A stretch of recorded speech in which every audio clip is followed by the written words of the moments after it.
Hello, this is Brian from Global Strength, and I'm going to show you in this video how to log your workouts. I'm starting here with a already loaded routine. This one's a simple push-pull legs, but you can run through this with any routine here. So once the routine's been generated, and there's other videos on how to do that, we'll come into the screen and we'll click Do Workout. That will launch the workout screen here. When you do that, it will automatically go out and see if you've performed this workout in the past, this exercise in the past, and it will pull the most recent weights, reps, and some other information such as reps in reserve for you. When it does that, it will look and see if this is a barbell movement, and if it is, it will calculate that weight and the plates required.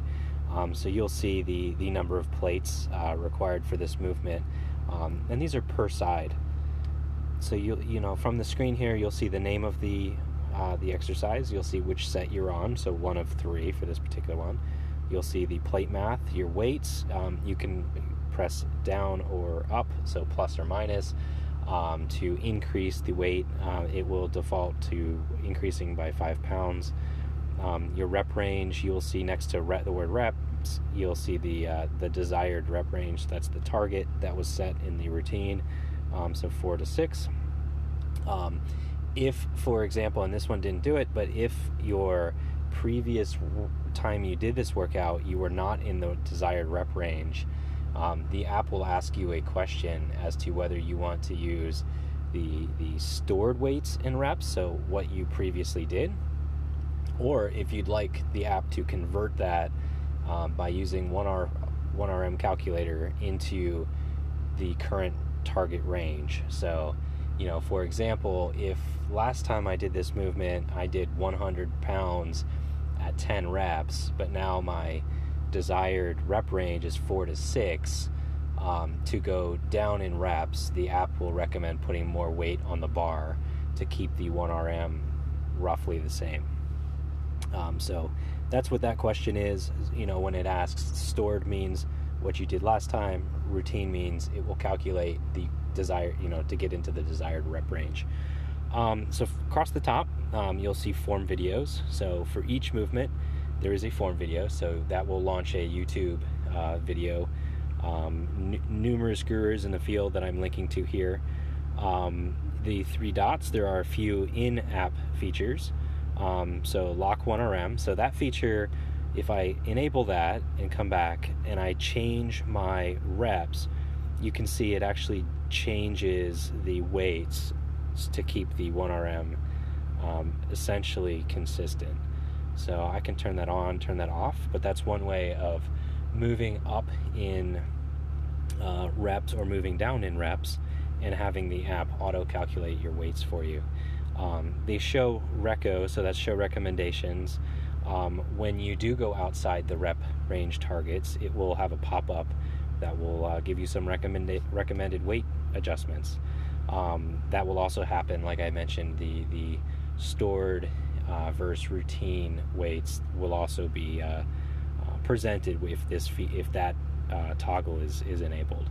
And the last one there is the bar weight. So it defaults to 45 pounds if you're in imperial units and 20 kilos if you are in metric. That can be adjusted if you have, a shorter bar, an easy bar, or, a trap bar that might weigh 65 pounds or some other specialty bar, or a squat bar that's 55 pounds.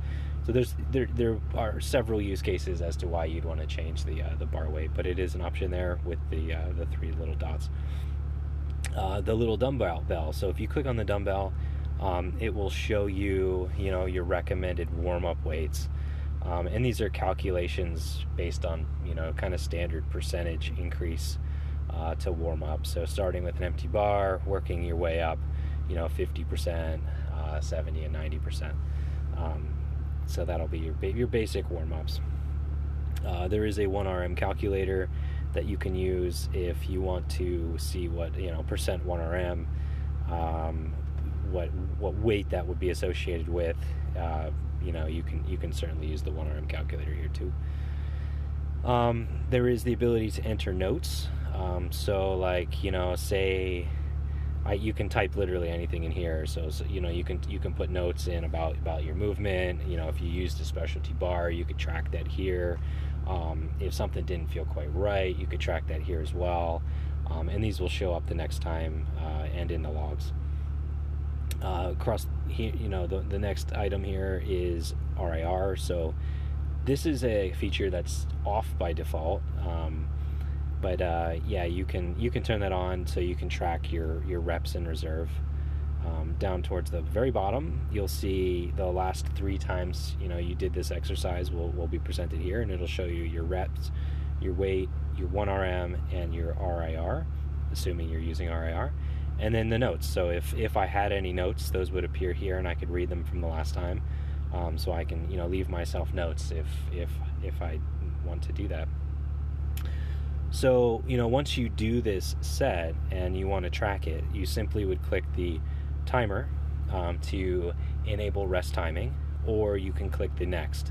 And the next arrows will just skip to the next set. It will log it in the database, but it will not use the rest timer.